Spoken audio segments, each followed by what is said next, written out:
nagbago. Pero kahit ilang beses mo akong paiyakin, kahit ilang beses ka magmahal, kailangan pa rin kita. Taas na nga ang kamay ko sa'yo eh. O sibuyas, ang mahal kong gulay. Ha? Andyan pala kayo mga kaagapay.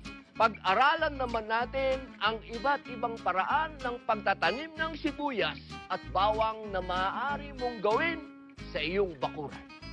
Ako po, si Robin Padilla, at ito po ang Unlad, Kaagapay sa Hanap Buhay. Sigurado sa negosyong baka. Ang ating mga kababayan na ang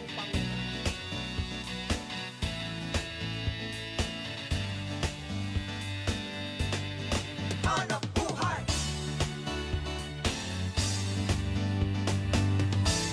opportunity.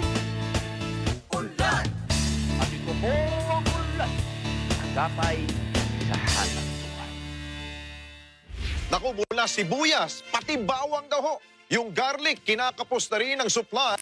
Gitnaan pa ng Pebrero ang nakatakdasa ng pag-aani ng mga sibuyas ng ilang magsasaka. Sa tuloy-tuloy na pagtaas